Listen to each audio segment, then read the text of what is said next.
Friday, July 5th, 2024. Welcome to episode 110 of the Alameda Postcast, an audio service of the Alameda Post. I'm your host, Scott Peeler. In this edition of the Postcast, the annual 4th of July parade makes for a festive scene across the island.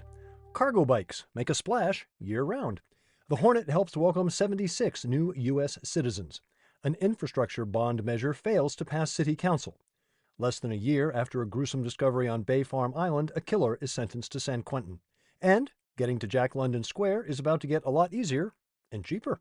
These stories and more on this episode of the Alameda Postcast. Our top story: a heat wave didn't dampen the festivities for the annual 4th of July parade. With Grand Marshal Joe Laparo and Honorary Grand Marshal Barbara Lee, the parade featured over 150 entries. It was great to see so many of you along the parade route and to see the reaction as our resident cartoonist Brees handed out printed collections of Two Birds from Alameda. The parade and our island city were prominently featured on KTVU TV thanks to their Zip Trips segment. The entire Bay Area got a great look at all things Alameda. We'll have our own highlights of the festivities at alamedapost.com/features. One of the more visually striking entries in the parade was the Undersea Cargo Bike Brigade. They were right behind us on the Alameda Post, so I got a great look at them. Sharks, jellyfish, and even a kraken. Before I moved to Alameda, I have to admit I had no idea what a cargo bike was. Turns out that was the experience of C.J. Hirschfeld as well, so she decided to explore the subject and spent some time getting to know the folks who cart everything from kids to kegs around Alameda. Bike lanes, flat terrain, and a low speed limit make Alameda the perfect spot for cargo bike use. But the utilitarian cycles are used all over the world, from hearses in Oregon to egg delivery in England to humanitarian aid in the Ukraine. For a look at this quirky but efficient means of transport, as well as tips on how you can get started with your own cargo bike and find support groups to help you along, see CJ's article at alamedapost.com/features. On Wednesday, the USS Hornet was the scene of one of the most meaningful events of that ship's calendar year. As part of Independence Day celebrations across the country, the U.S. Citizenship and Immigration Services welcomed over 10,000 new citizens in 190 naturalization ceremonies nationwide. Fittingly, for the spirit of 76, the Hornet played host to 76 of our newest citizens, representing 31 countries from Algeria to Vietnam. With a massive American flag as the backdrop, the aft section of the Hornet hangar deck provided the perfect setting. After opening remarks from MC Ellen Jenkins, Section Chief of the San Francisco Field Office of the USCIS, and a welcome from Maureen Whalen-Vavra, the Vice Chair of the USS Hornet Sea, Air, and Space Museum, the Oath of Allegiance was administered by Hannah Lamb, the San Francisco Field Office Director of USCIS. And 19 minutes after the ceremony began, the Hornet welcomed 76 new citizens. Alameda Mayor Marilyn Ezzy Ashcraft delivered the keynote address. As the granddaughter of Syrian and Lebanese immigrants, Mayor Ashcraft spoke of her family experience and that of the immigrant experience in America, saying, quote, "Our American journey, our success would not be possible without generations of immigrants who have come to our shores from every corner of the globe," end quote. She encouraged each new citizen to register to vote and closed by saying, quote, "I am so proud of the courage and determination it took for you to become U.S. citizens," end quote. In an emotional moment, new citizen Victorina Birkland was chosen to lead the assembly in reciting the Pledge of Allegiance. The Honduran native admitted that she was nervous, but said, quote, "I was excited. What a privilege. I've got goosebumps," end quote. The new citizens then took the passport oath, registered to vote, toured the Hornet, and prepared for their first Independence Day as American citizens. For details and pictures of the ceremony, see alamedapost.com/news and look for the article from yours truly. On Tuesday, a proposal for an infrastructure ballot measure came before City Council. The proposed $150 million measure would have added $29 per $100,000 of value to each property tax bill. So for the typical home here, about $290 a year. For the expected 30-year plus bond cycle, that means in excess of $8,700.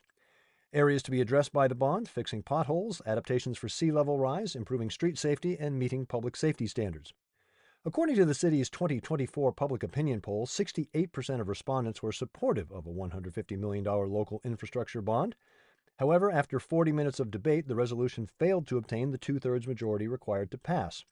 With Vice Mayor Tony Desog and Councilmember Trish Herrera Spencer casting dissenting votes, Desog objected to the measure on grounds that the bond's purpose was not specified clearly enough, saying, quote, "I don't believe it's ready for the vote of the people. The money has to be allocated to specific projects," end quote.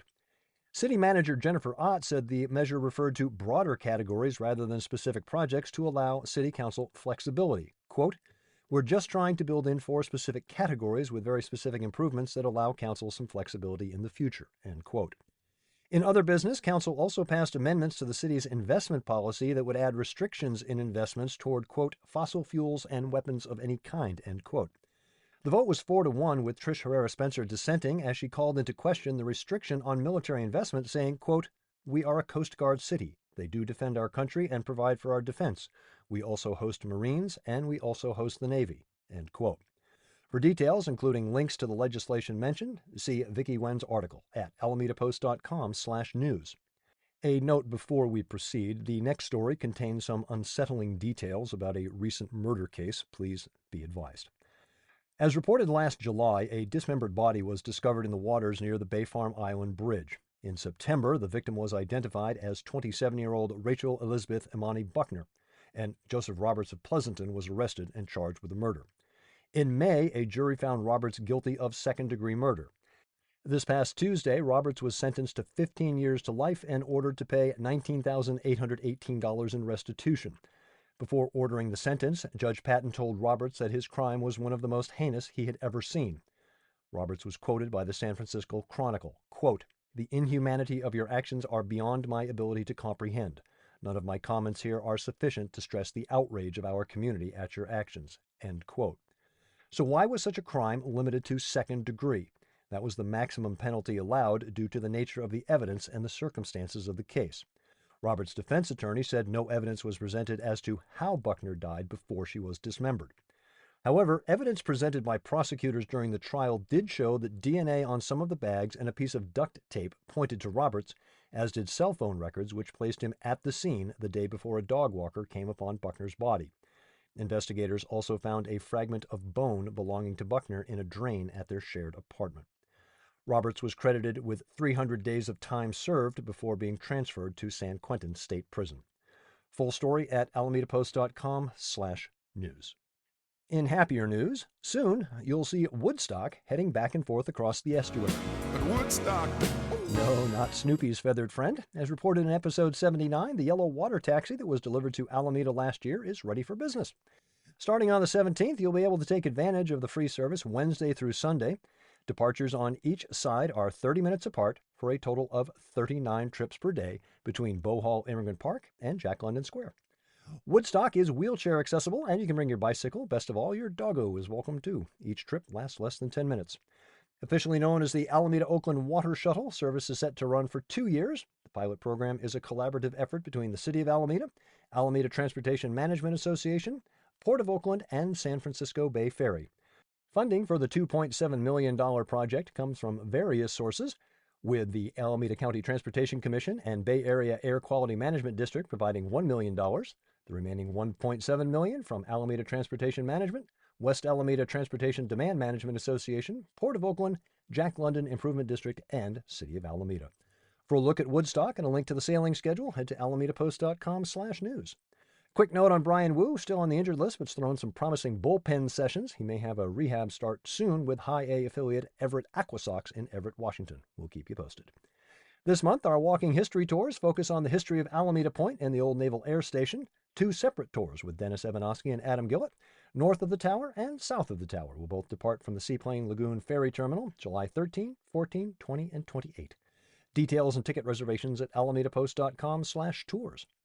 Turning to alamedapost.com/events, Cars and Coffins at Greer Family Mortuary, Saturday from 8 until 10. The Farmers Market from 9 until 1. Saturday morning also brings the Little Flippers class to Pacific Pinball. And Saturday night, John Ryback and friends at Alameda Island Brewing at 6 p.m.